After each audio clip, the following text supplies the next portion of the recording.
Bismillahirrahmanirrahim. Alhamdulillah nahmaduhu wa nasta'inuhu wa nastaghfiruh wa na'udzu billahi min shururi anfusina wa min sayyiati a'malina. May yahdihillahu fala mudilla lahu wa may yudlil fala hadiya lahu. Asyhadu an la ilaha illallah wahdahu la syarika lah wa asyhadu anna Muhammadan abduhu wa rasuluh la nabiyya ba'dah. Allahumma salli wa sallim ala nabiyyina Muhammad wa ala alihi wa sahbihi ajma'in amma ba'd. Hadirin dan hadirat serta para pemirsa yang saya hormati, Assalamualaikum warahmatullahi wabarakatuh. Alhamdulillah, kita bersyukur kepada Allah Azza wa Jalla. Berkat taufiknya kita dapat meneruskan lagi majlis ilmu kita dengan Al-Asma'ul Husna, iaitu nama Allah Al-Ilah. Nama Allah Al-Ilah.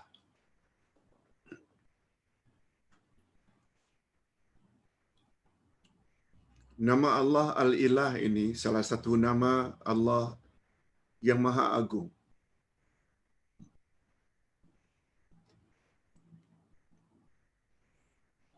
Dia sangat dekat dengan nama Allah, lafzul jalalah Allah, dengan ilah sama maknanya, tapi ada perbezaannya.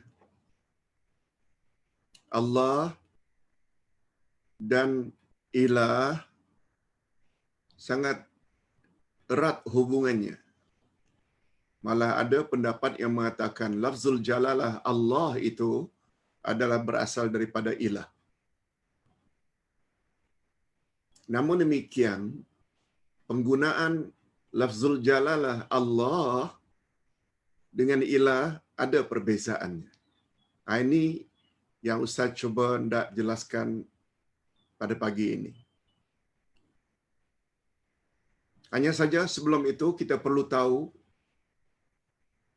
ada tak dalil yang mengatakan ilah itu salah satu nama bagi Allah? Ini dia.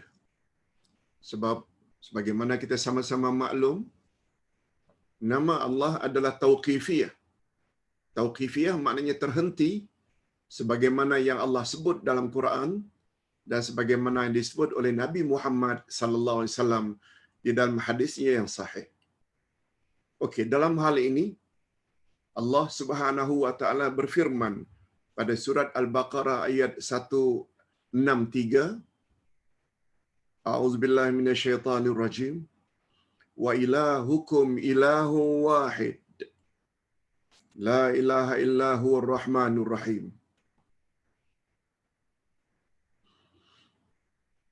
Dan Tuhanmu adalah Tuhan yang Maha Esa.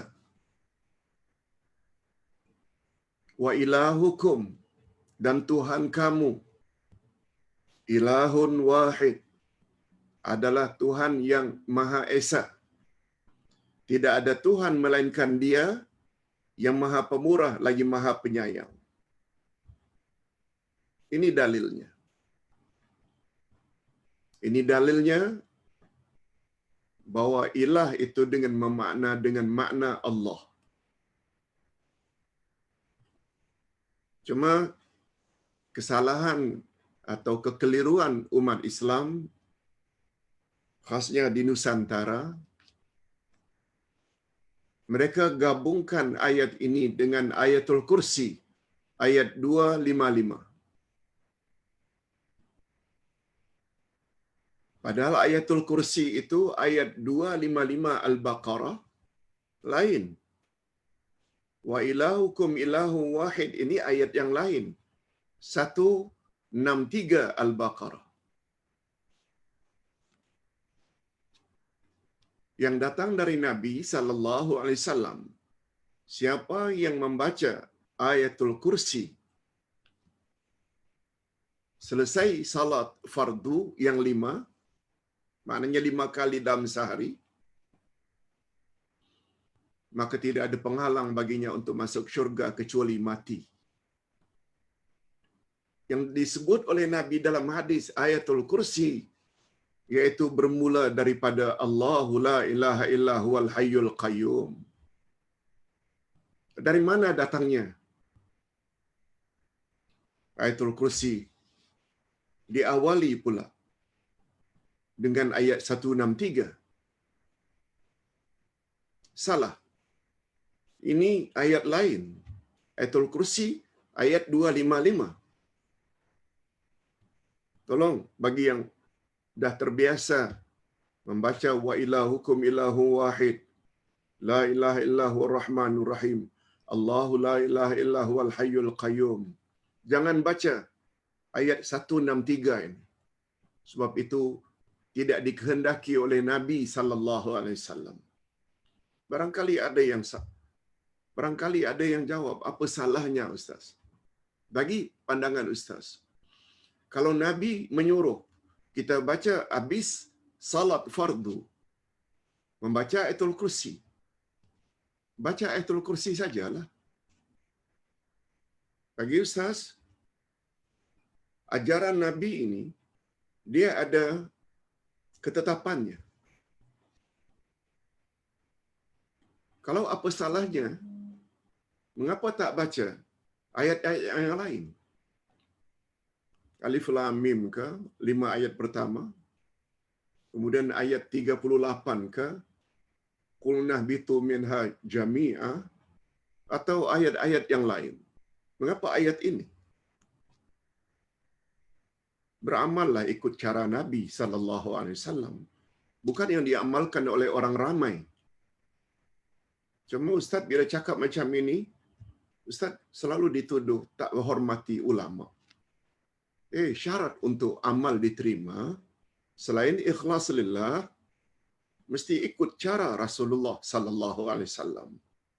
Sila baca nanti buku terbaru Ustaz, Wirid Rasulullah selesai salat. Okey. Ustaz hanya nak maklumkan itu. Kita tak lama lagi akan meninggal dunia. Di mahkamah ilahi, yang bertindak sebagai hakim adalah Allah, yang akan dipanggil sebagai saksi adalah Nabi masing-masing. Dan untuk umat akhir zaman adalah Nabi Muhammad sallallahu alaihi wasallam. Akan ditanya oleh Allah, "Ya Rasulullah, ya Muhammad, ini umatmu. Dia habis salat baca selain Allahu la ilaha illa huwal hayyul qayyum, dia juga tambah dengan ayat 163 wa ilahukum. Memang macam itu ke yang engkau ajar?" Nabi akan jawab tidak. Kalau Nabi dah jawab tidak, menidakkan, mengingkari, besar kemungkinan amal kita tak diterima oleh Allah Azza wa Jalla. Sebab syarat amal diterima selain ikhlas lillah untuk hakim, yang kedua mesti ikut panduan Rasulullah sallallahu alaihi wasallam. Okey, kita teruskan dengan makna al-ilah. Al-ilah adalah isim maf'ul. Al-ma'luh. Ilah diambil dari kata al-ma'luh, yang maksudnya al-ma'bud. Wazan atau timbangan ilah sama dengan timbangan kitab. Kitab maknanya buku. Walaupun kitabun maknanya buku, tetapi makna sebenar kitab ma'luh. Ma'luh maknanya maktub, sesuatu yang ditulis. Demikian juga dengan ilah, walaupun dia membawa makna Allah, Tuhan, tapi dia mengandung makna ma'luh, yang disembah, yang kita mesti beribadat kepadanya.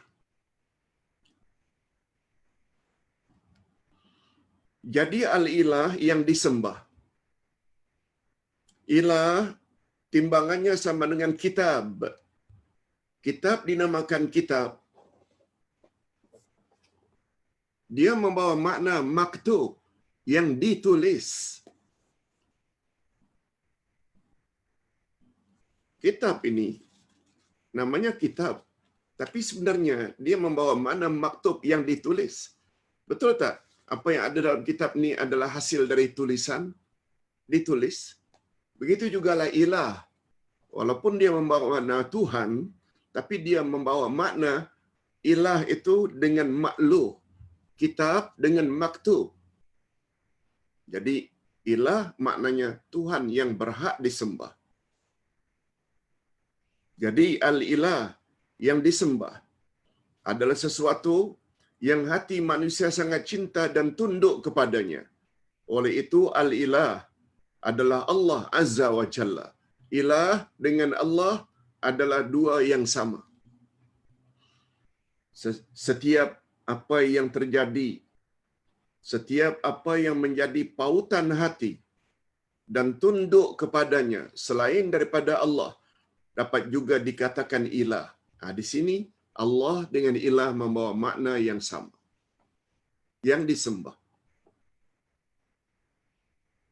Yang disembah oleh penganutnya, terutama kita orang yang beriman, Muslim. Bentuk jamak adalah alihah. Asal maknanya ta'alluh atau ta'abbud yang membawa makna tunduk dan patuh. Cuma bezanya, kalau Allah tidak ada jamaknya. Tapi ilah dia ada jamaknya. Di sini nanti terdapat perbezaan antara Allah dengan ilah. Ilah ada jamaknya. Alihah ada pluralnya. Itu sebabnya nanti kita akan tahu kalau Allah itu merujuk kepada Allah yang Maha Esa, tapi ilah terkadang-kadang boleh juga diartikan kepada Tuhan selain Allah. Tuhan selain Allah. Nanti kita akan buktikan. Menurut bahasa ilah atau jamaknya alihah dipergunakan juga bukan hanya kepada Allah yang hak, yakni Allah Azza wa Jalla, itu Allah yang hak, Allah yang benar, tetapi juga ilah atau alihah digunakan untuk Tuhan-Tuhan yang batil, untuk Tuhan-Tuhan yang salah. Contohnya firman Allah. Contoh, bukan ustaz yang cakap. Ini contoh bahwa ilah digunakan juga kepada Tuhan selain Allah, Tuhan yang tak berhak disembah, Tuhan batil. Ini dia. Surat Al-Furqan ayat 43. Ara'aita man ittakhadha ilahahu hawa. Ara'aita man ittakhadha ilahahu hawa. Terangkanlah kepadaku tentang orang-orang yang menjadikan hawa nafsunya sebagai Tuhannya. Hawa nafsunya, hawahu, hawa nafsunya alihah, dijadikannya sebagai Tuhan yang dia sembah. Samalah dalam bahasa Melayu, ada orang yang mempertuhankan duit, ada orang yang mempertuhankan pakaian, ada orang yang mempertuhankan hawa nafsu, ada orang yang mempertuhankan nenek moyang. Semuanya itu alihah. Dalam bahasa Arab, hatta dalam Quran disebut bahwa alihah, jamak dari ilah, boleh digunakan merujuk kepada Allah dengan makna Allah, dengan makna ilah yang Maha Esa, juga boleh merujuk pada Tuhan-Tuhan selain Allah. Ini buktinya. Ayat 43 dari surat Al-Furqan. Oleh itu, jika ada ungkapan dia mempertuhankan harta, dia mempertuhankan hawa nafsu, maksudnya jika hatinya tunduk dan patuh kepada harta dan terlalu memperturutkan hawa nafsu tanpa mengira halal atau haram, sanggup rasuah, sanggup mencuri, sanggup makan wang riba, dia dah tak kisah, orang tersebut sudah mendapat gelaran, dia menjadikan harta sebagai ilahnya yang dia sembah, yang menjadi pautan hatinya. Tentu saja maksudnya dalam hal ini ialah bahawa menjadikan harta dan hawa nafsu sebagai Tuhan-Tuhan yang maksud Tuhan-Tuhan yang batil. Tentu saja harta, hawa nafsu itu adalah Tuhan-Tuhan yang batil. Adapun ilah sebagai nama Allah, menurut istilah agama atau menurut istilah syarak, adalah al-ma'budu bihaqqin. Al-ma'bud bihaq, iaitu Tuhan yang berhak disembah. Itu bila ilah dengan makna Allah. Al-ma'bud bihaqqin. Itulah sebabnya bila kita belajar kalimat tauhid la ilaha illallah, maknanya dalam bahasa Arab adalah la ma'buda bihaqqin illallah.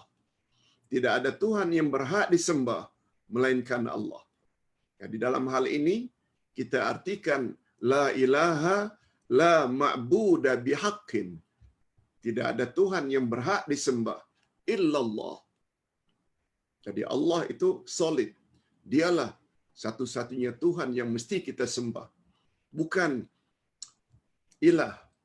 Sebab ilah ada membawa makna dua. Begitu juga sebabnya bila kita sebut ilahi, oh Tuhanku, dia membawa makna ya Rabb. Dia juga membawa makna ya Allah. Bila kita gunakan ilahi, oh Tuhanku, ilahi, oh my God. Ilah di situ tentu saja dengan makna Allah. Sebab kita tidak boleh memohon kecuali hanya kepada Allah. Okey, kita teruskan. Dan uluhiyah Allah. Uluhiyah diambil dari kata ilah. Dan uluhiyah Allah mengandungi maksud kesempurnaan ilmunya dan kekuasaannya, rahmatnya dan kebijaksanaannya. Di dalam kalimat tauhid itu juga tersirat isbat ihsan, menetapkan kebaikan Allah terhadap hamba-hambanya. Sesungguhnya al-ilah dengan maksud al-ma'luh, sedangkan perkataan al-ma'luh pula membawa maksud hanya dia saja yang berhak disembah. Adapun mengapa hanya dia yang wajib disembah, bukan yang lain, ialah karena sifat-sifatnya yang maha sempurna. Sifat Allah yang maha sempurna. Sehingga hanya dia sahaja yang layak dicintai dengan sepenuh cinta. Hanya dia saja yang layak ditaati dan dipatuhi oleh jiwa raga makhluk. Iaitu bila ilah dengan makna Allah. Okey, sekarang kita berpindah kepada kehebatan nama Allah Al-Ilah. Di antara kehebatan nama Allah Al-Ilah ialah, Ustaz himpun di sini ada 3 kehebatan nama Allah Al-Ilah. Pertama, ia salah satu nama Allah yang maha agung. Macam Ustaz sebutkan tadi. Ilah adalah salah satu nama Allah yang maha agung. Itu sebabnya setengah ulama mengatakan bahawa perkataan Allah itu sendiri diambil dari kata ilah, yang menunjukkan nama yang paling umum setelah namanya Allah. Malahan sebahagian ulama akidah berpendapat lafzul jalalah, yakni perkataan Allah, berasal daripada perkataan ilah, sebagaimana pendapat Imam Ibnul Qayyim.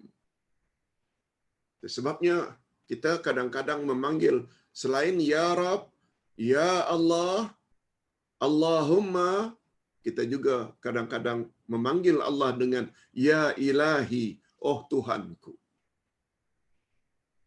Yang kedua, kehebatan nama Allah Al-Ilah.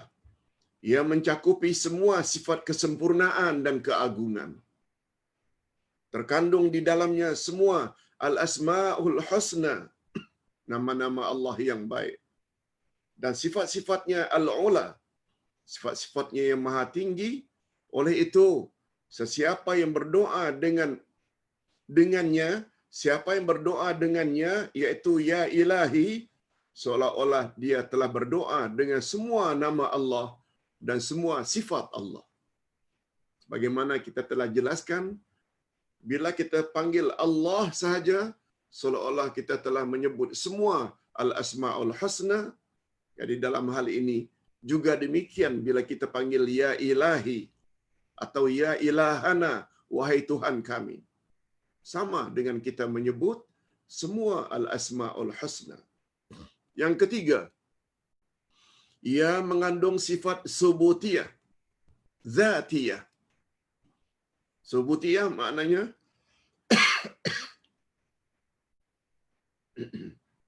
sifat kesempurnaan.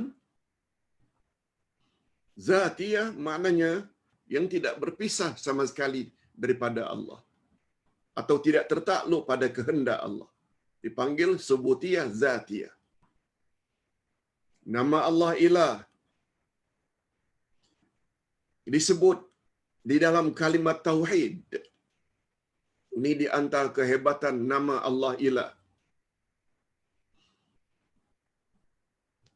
La ilaha,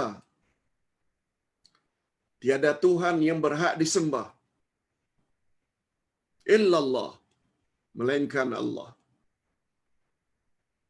Digunakan ilah, kemudian dinafikan sebelumnya. La ilaha, tiada. La ilaha, Tuhan yang berhak disembah. Itu makna ilah. Ilah maknanya Tuhan yang berhak disembah. Kita nafikan, tidak ada satu pun Tuhan yang berhak disembah. Kemudian kita isbatkan, illallah, kecuali Allah. Jadi dalam hal ini, ilah sama dengan makna Allah. Inilah kalimat yang paling agung mengatasi semua kalimah. Nabi Muhammad sallallahu alaihi wasallam bersabda dalam beberapa hadisnya, antara lain zikir yang paling afdal adalah la ilaha illallah. Siapa yang mengucap kalimat ini, maka terpelihara darahnya dan hartanya. Maksudnya, dia tidak boleh dibunuh dan hartanya tidak boleh dirampas. Dan di dalam kalimat tauhid la ilaha illallah, huruf akhir ilaha, huruf akhir ilaha berbaris di atas. Asalnya ilahun, Tuhan yang berhak disembah. Tetapi dalam kaedah bahasa Arab,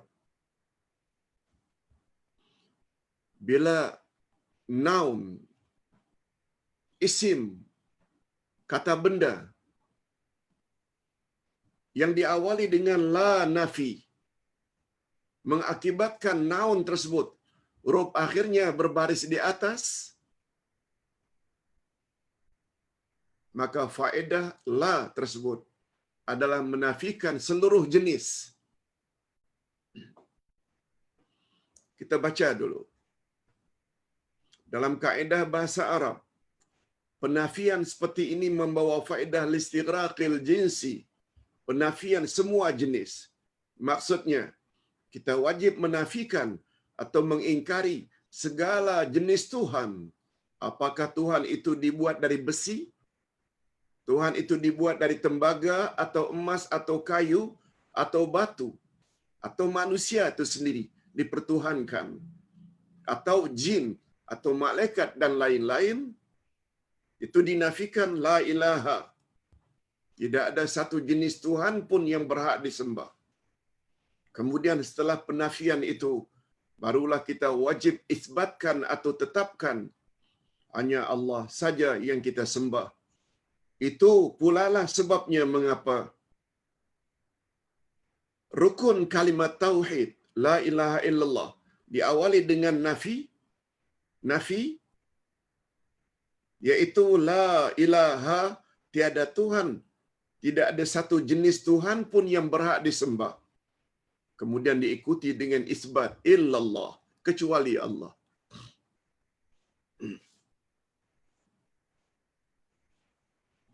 Itu sebabnya tadi malam Ustaz dengar atau Ustaz ditanya oleh seseorang, Boleh tak kita berzikir Allah, Allah, Allah? Setengah ulama mengatakan itu bukan zikir yang datang dari Nabi.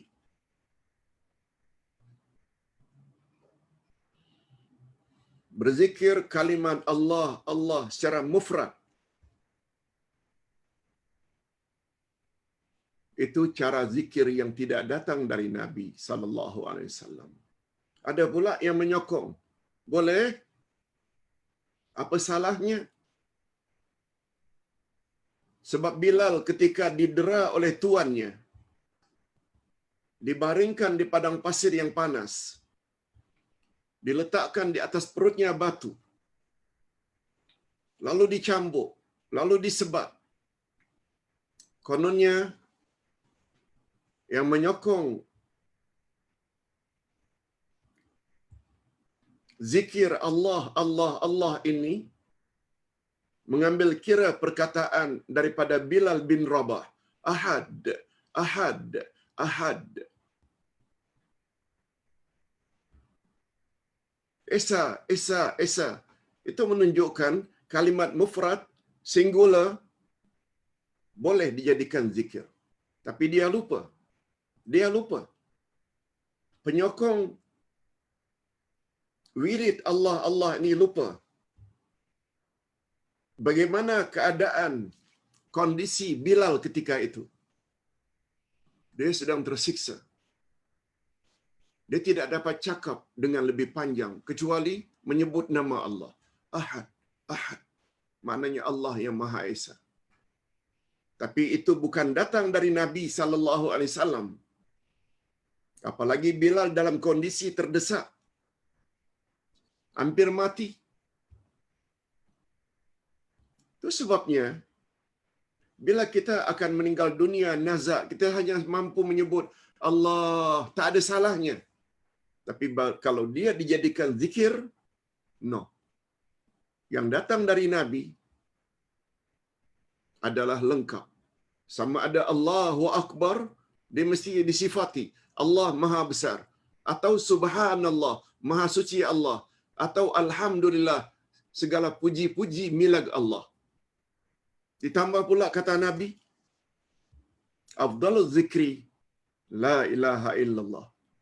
Nabi tidak sebut Afdalul Zikri Allah, Allah, Allah. Tak pernah datang dari Nabi. Oleh sebab itu kita kena faham. Nabi SAW diminta oleh Ummu Hani yang ketika itu sudah lanjut usianya, paralyzed pula. Ya Rasulullah, dalam keadaan aku yang lemah seperti ini, tak boleh buat ibadat macam dulu-dulu lagi ketika badan masih kuat. Apa yang aku patut bacakan, ya Rasulullah, dalam keadaan paralyzed, tak kuat lagi berdiri, tidak kuat lagi. Rasulullah sallallahu alaihi wasallam ajar Ummu Hani, baca Ummu Hani, Subhanallah, walhamdulillah, wala ilaha illallah, wallahu akbar, wala haula wala quwata illa billah. Itu yang diajar oleh Nabi. Nabi tidak ajar Ummu Hani baca saja Allah, Allah, Allah. Begitu juga ketika Nabi Muhammad sallallahu alaihi wasallam menafsirkan ayat 46 dari surat Al-Kahfi. Al-malu wal banun zinatul hayatid dunya wal baqiyatus salihat khairun 'inda rabbik. Hingga akhir ayat. Harta dan anak hanya perhiasan dunia. Sedangkan yang saleh lagi kekal, itulah yang lebih baik bagi kamu dan itulah yang paling baik untuk dijadikan harapan. Di antara tafsiran Al-Baqiyatus Salihat adalah zikir 5 rangkap tadi. Subhanallah, walhamdulillah, wala ilaha illallah, Allahu akbar, wala haula wala quwata illa billah. Nabi tidak tafsirkan Al-Baqiyatus Salihat itu dengan Allah, Allah, Allah. Oleh sebab itu, Ustaz cenderung pada pendapat yang mengatakan, jangan zikir Allah, Allah, Allah, lalu dilagu-lagukan oleh setengah orang-orang tarikat. Allahu, Allahu, Allahu, Allahu, Allahu, Allahu. Tidak. Itu bukan datang dari Nabi sallallahu alaihi wasallam. Kecuali dalam keadaan naza, kita tak dapat bercakap lagi la ilaha illallah. Itu yang terbaik, tapi hanya mampu karena nafas sudah pendek. Allah, Allah, itu tidak jadi masalah sebagaimana yang dilakukan oleh Sayyidina Bilal bin Rabah. Hadirin dan hadirat rahimakumullah.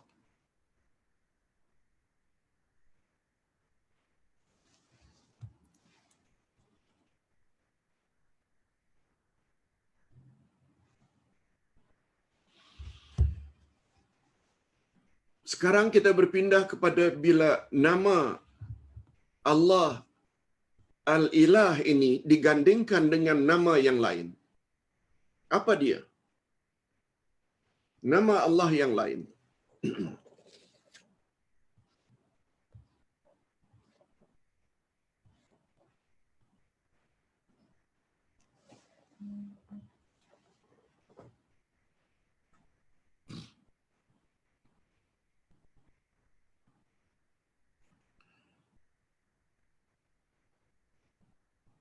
Minta maaf, sedikit gangguan.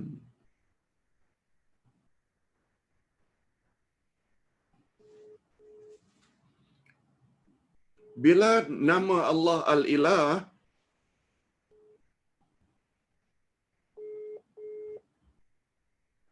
disebut bergandengan dengan nama Allah yang lain. Sebagai contoh, digandingkan nama Al-Ilah dengan Ar-Rahman dan Ar-Rahim. Sebagaimana ayat tadi.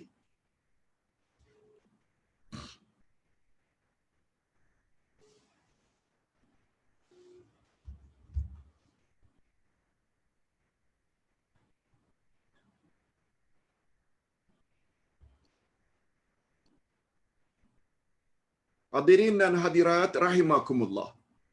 Ustaz minta masa agak 2 minit karena ada sesuatu yang Ustaz ingin ambil.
Minta maaf karena komputer Ustaz perlu dicas. Kita teruskan. Pertama, bila nama Allah Ilah digandingkan dengan Ar-Rahman dan Ar-Rahim. Sebagaimana firman Allah yang kita jadikan tadi sebagai dalil adanya nama Allah.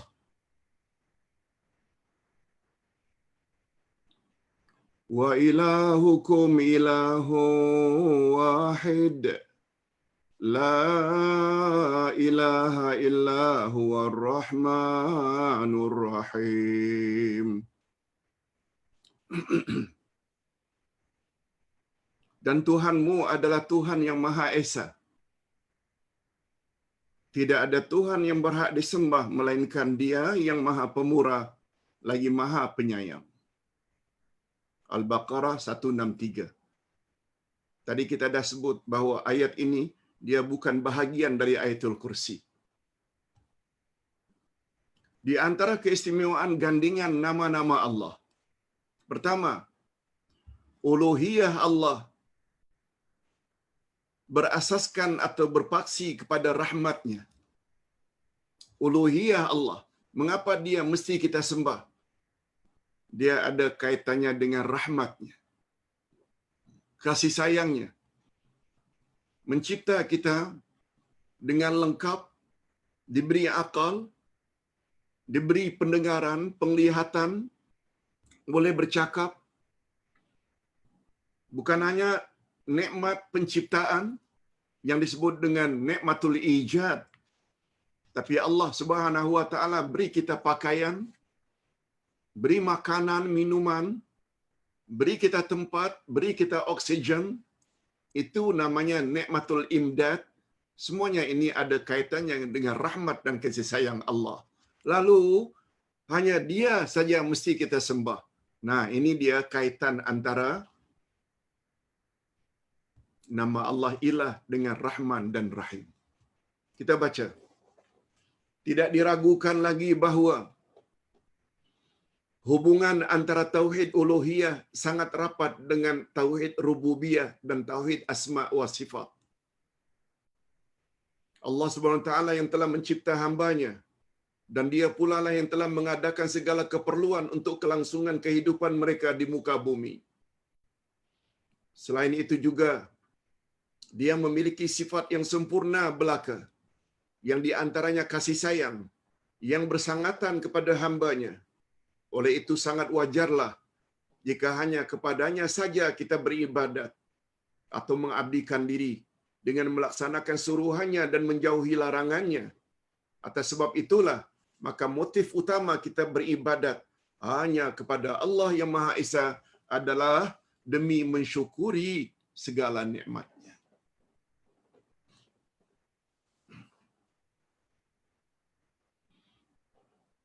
Itu sebabnya, kalau ingin tahu rahasia surah yang paling pendek, A'udzubillahi minasyaitonirrajim. Bismillahirrahmanirrahim. Inna a'tainakal kautsar.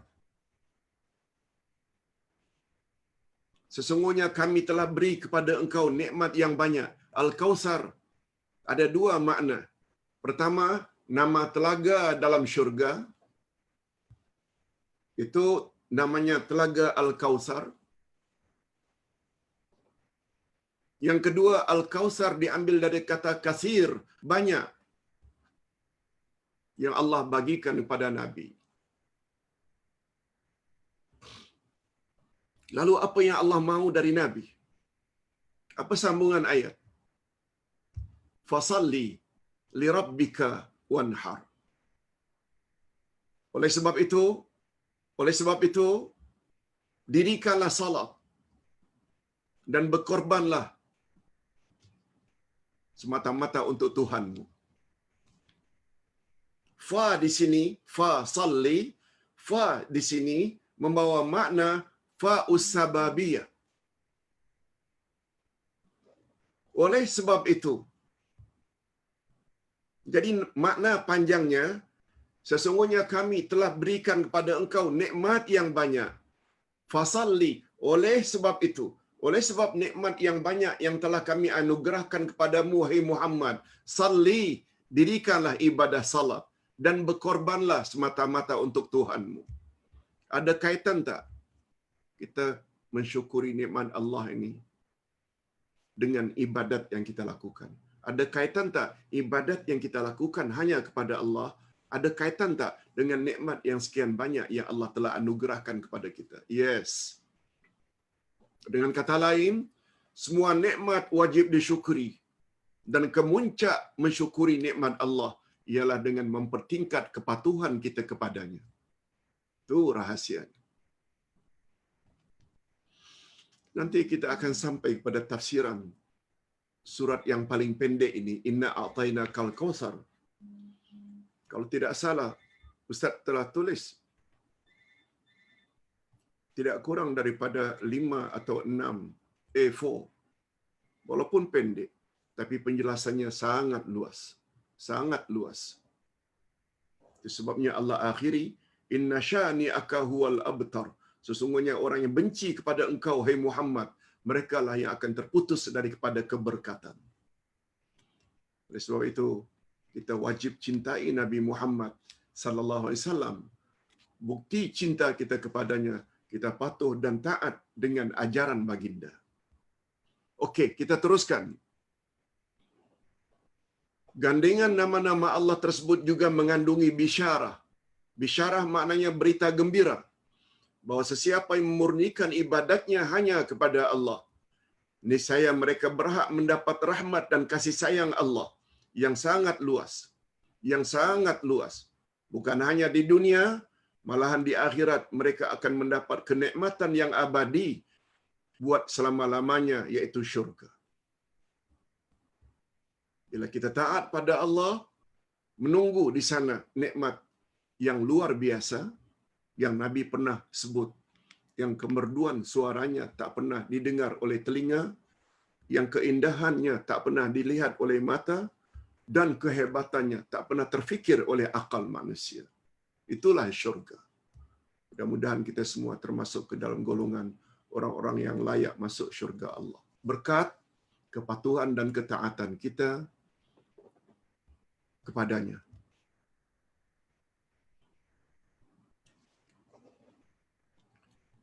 Di atas dasar ini pula lah maka ayat berikutnya. Berdasarkan ini pula lah maka ayat berikutnya menyatakan dengan tegas, inzar, inzar, yakni ancaman dari Allah bahawa manusia akan mendapat laknat atau kutukan daripada Allah jika mereka ingkar beribadat kepada Allah yang Maha Esa.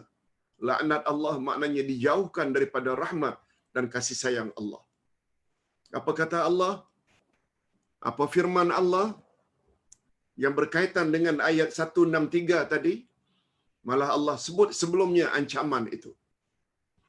Innal ladzina kafaru wa matu wa hum kuffar ulaika alaihim la'natullah wal malaikati wan nasi ajma'in khalidina fiha la yukhaffafu anhumul azab wala hum yunzarun.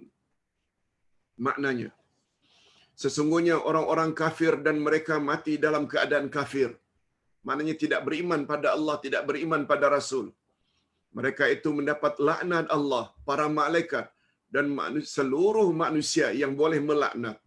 Mereka kekal di dalam laknat itu, tidak akan diringankan siksa dari mereka, dan tidak pula mereka diberi tangguh. Dan setelah mendapat ancaman ini bagi orang yang kufur, ingkar, lalu Allah sambung dengan ayat 163 tadi. Yang layak mendapat kebahagiaan yang abadi hanya mereka yang mau menjadikan Allah itu satu-satunya Tuhan yang disembah. Karena Dia sangat kasih dan sayang kepada umat manusia.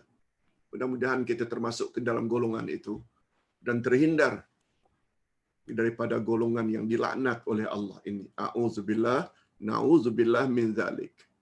Okey. Di antara hikmah gandingan nama-nama Allah itu ialah jika hanya disebut secara tunggal nama Allah, Al-Ilah, yakni Tauhid Uluhiyah, hanya Dia saja yang berhak disembah, tidak boleh beribadat kepada selainnya, mungkin membawa persepsi, membawa anggapan setengah manusia hanya akan keperkasaan Allah. Mungkin manusia hanya akan fikir ketinggian Allah, kemampuan Allah untuk mengalahkan sesiapa pun. Kemampuannya berbuat apa saja yang Dia kehendaki. Tetapi jika Al-Ilah digandingkan dengan Ar-Rahman, dengan Ar-Rahim, dia jadi lain. Dia jadi lain. Apa lainnya? Maka akan terbayanglah oleh manusia bahawa rahmatnya dan kasih sayangnya mendahulukan kemurkaannya. Allah SWT tidak mencipta manusia melainkan untuk kebaikan dan kasih sayang. Itu sebabnya manusia apabila terlanjur buat dosa macam mana besarnya, Allah senantiasa bersedia untuk menerima taubatnya. Itu sebabnya dalam Islam, walaupun matlamat manusia dicipta oleh Allah adalah untuk beribadat kepadanya, Namun dalam Islam, kita disuruh tobat dulu baru ibadat. Kita boleh lihat hal ini pada ayat 112 surat At-Taubah. Allah sebut, At-taibunal abidunal hamidun. Orang-orang yang bertobat, dan orang-orang yang beribadat, dan orang-orang yang memuji Allah. Tobat disebut dahulu. Ini memberi isyarat tobat adalah sangat-sangat mustahab dalam hidup manusia. Apalagi Nabi Muhammad sallallahu alaihi wasallam pernah bersabda, kullu bani Adam khata' wa khairul khata'in at-tawwabun. Semua anak cucu Adam pernah buat salah. Dan sebaik-baik orang yang bersalah adalah orang yang bertobat. Yang kedua, nama Allah Ilah disebut bergandingan dengan nama Allah Rabb, Maha Pencipta dan Malik, yang memiliki atau Maha Berkuasa. Malahan dia, jika dilihat dengan cermat, 3 nama Allah tersebut, maka kita akan dapati ia tertera pada surah pertama Al-Fatihah, dan diulangi lagi pada surah yang terakhir An-Nas. Dan dalam Al-Quran, ini memberi isyarat yang sangat penting bagi manusia.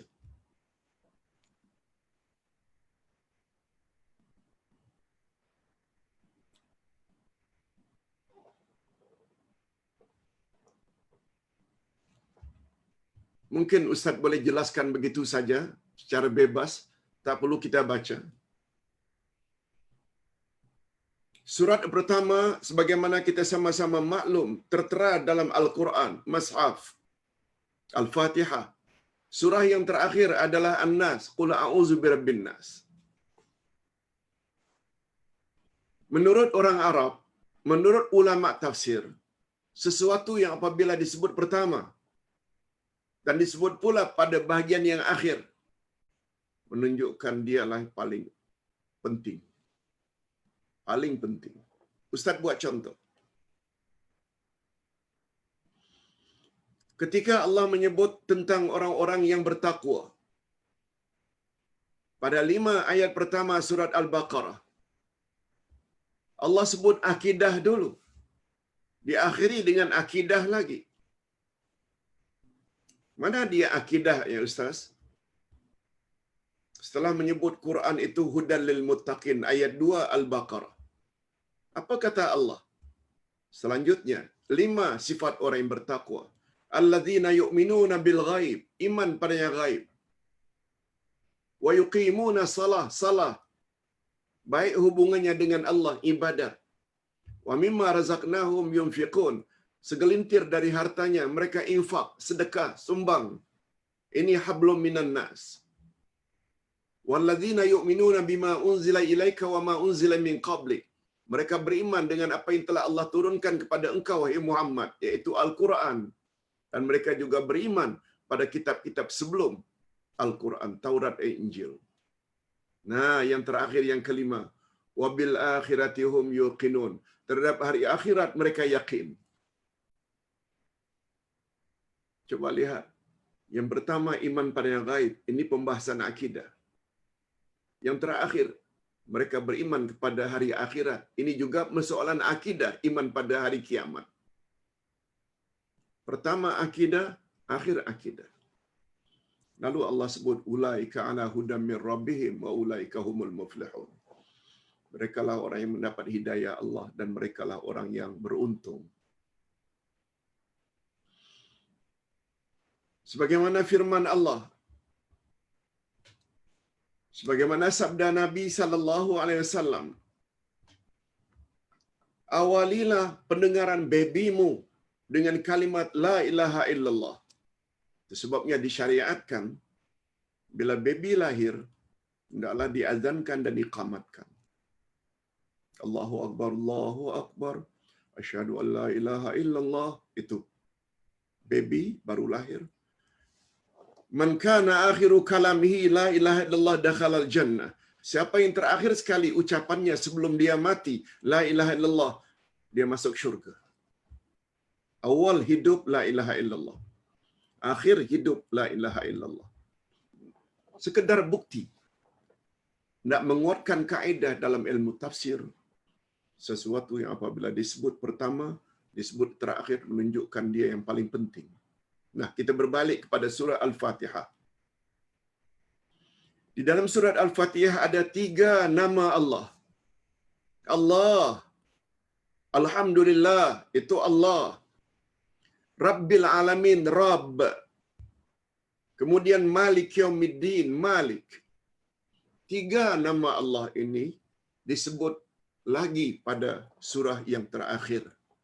Rabbin Nas, Malikin Nas, Ilahin Nas. Apa rahasia di balik 3 nama Allah itu disebut pada surah pertama dan surah terakhir? Ringkasnya, Rabb membawa makna Maha Pencipta. Kita kena yakin diri kita dan apa yang kita miliki ini semua Allah yang cipta. Hatta diri kita. Diikuti dengan Malikin Nas, Allah yang memiliki manusia. Kita tak boleh katakan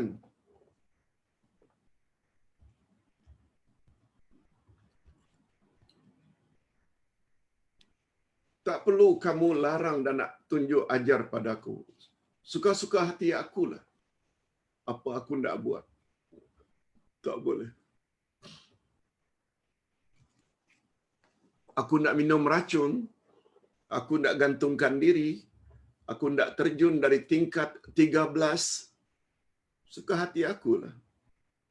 Tak boleh. Sebab kita yang dicipta oleh Allah, Dia pula yang memiliki diri kita. Kita ni milik Allah. Buktinya, bila kita meninggal dunia, semua orang cakap, Inna lillah wa inna ilaihi raji'un. Kita semua adalah milik Allah dan kepadanya kita akan balik. Itu dia. Sebab penciptaan tak akan sempurna kalau tidak diikuti dengan pemilikan. Ini Samsung. Ini komputer. Ini segala-galanya ni. Betul tak dia ada hak patent? Yang mencipta dialah yang lebih berhak. Buku. Karena ini ada yang tulis. Betul tak penulisnya lebih berhak untuk mendapat benefit atau keuntungan yang ada pada buku? Sebabnya bila ada orang cetak rompak, itu salah. Kecuali apabila dia telah mendapat izin dari penulisnya. Yang mencipta, dialah yang memiliki. Inilah rahasianya setelah Rabbin Nas, Malikin Nas. Allah bukan hanya mencipta kita, tapi juga kita ini, diri kita ini, segala yang kita miliki adalah milik Allah. Isteri kita, anak kita, ibu bapa kita, semua milik Allah. Kita hanya mampu bila mereka diambil oleh Allah, hanya mampu mengatakan inna lillahi wa inna ilaihi raji'un. Nah, yang paling mustahak diikuti dengan ilahin nas. Apa makna ilah? Tuhan yang berhak. Ilahin nas, Tuhan yang wajib atau berhak disembah oleh manusia. Oleh sebab itu bila manusia mengakui dirinya dicipta oleh Allah Rabbin Nas, diikuti dengan pengakuannya dirinya milik Allah, masih belum lagi sempurna, belum lagi akan bahagia, terutama di akhirat. Bila dia tidak ikuti dengan keyakinan ilahin nas, dia mesti sembah hanya Allah sahaja, tidak yang lain. Orang kafir juga percaya dirinya dicipta oleh Allah. Mungkin ada orang kafir juga percaya dirinya adalah milik Allah, tapi sayangnya orang kafir, dia sekutukan Allah dalam menyembah. No, orang macam itu neraka tempatnya. Itu sebabnya kita orang-orang Islam, mukminin, mukminat, sekedar percaya Allah yang cipta kita. Diri kita milik Allah. Tapi suruhan Allah tidak dibuat. Salat tidak, puasa tidak, tutup aurat tidak. Larangan Allah dilanggar, masih lagi mencuri, rasuah, mengumpat durhaka pada mak bapak, jangan harap akan selamat di akhirat. Sebab dia hanya memiliki Rabbin Nas, diikuti dengan keyakinan Malikin Nas, tapi pada dirinya tidak ada unsur Ilahin Nas. Mudah-mudahan kita dapat memahami rahasia-rahasia semacam ini. Penuh Al-Quran dengan rahasia-rahasia semacam ini. Dan rahasia itu tidak akan kita perolehi dengan hanya membaca Al-Quran, walaupun dengan tajwid yang bagus. Mesti tahu tafsir. Mesti tahu tafsir. Ini di antara tafsir yang sangat menarik. Mudah-mudahan ini akan menjadi panduan hidup kita. Amin ya rabbal alamin. Okey, kita sampai kepada kesan beribadat kepadanya. Apa dia kesan beriman kepada nama Allah Al-Ilah?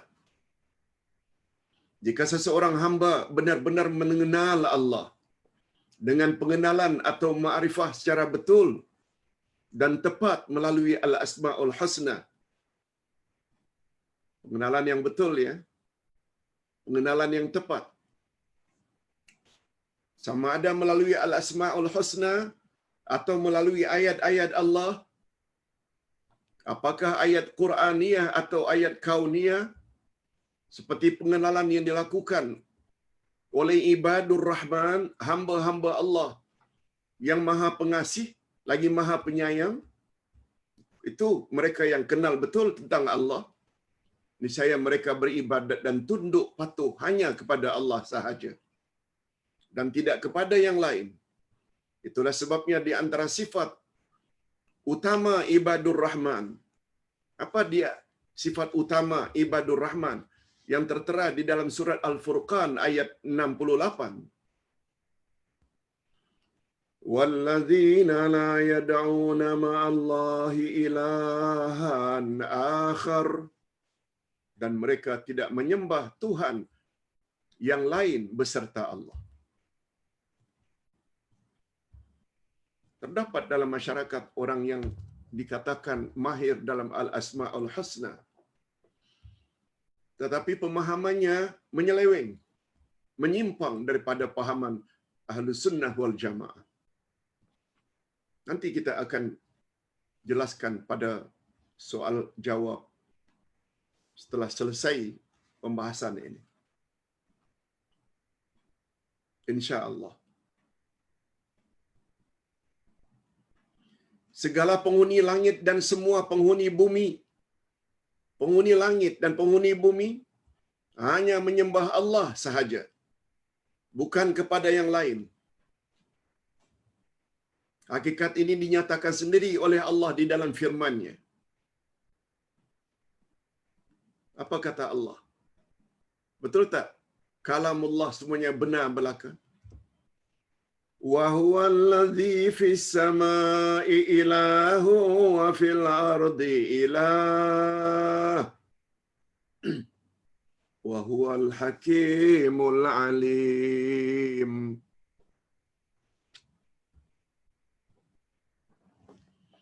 Dialah Tuhan yang disembah di langit, dan dialah Tuhan yang disembah di bumi, maknanya penghuni langit dari kalangan malaikat,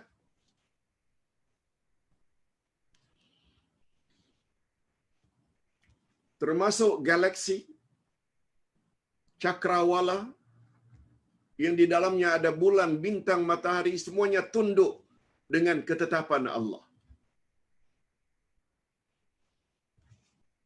Ini kita baca pada setiap malam ketika tahajud. Inna fi khalqis samawati wal ardi wa ikhtilafil laili wan nahari la ayatin liulil albab. Sesungguhnya penciptaan langit dan bumi. Maaf. Inna fi khalqis samawati wal ard. Betul? Sesungguhnya penciptaan langit dan bumi dan pergantian siang dan malam. Semua itu adalah tanda-tanda akan kebesaran Allah bagi orang yang berfikir. Ulul albab, orang yang berfikiran waras. Begitu juga makhluk di bumi, binatang ke, tumbuh-tumbuhan ke, jin ke, manusia ke, semuanya mesti patuh dan taat kepada Allah yang Maha Esa. Ini maksud ayat. Dan dialah Tuhan yang disembah di langit. Dan dialah Tuhan yang disembah di bumi. Dan dialah yang Maha Bijaksana lagi Maha Mengetahui.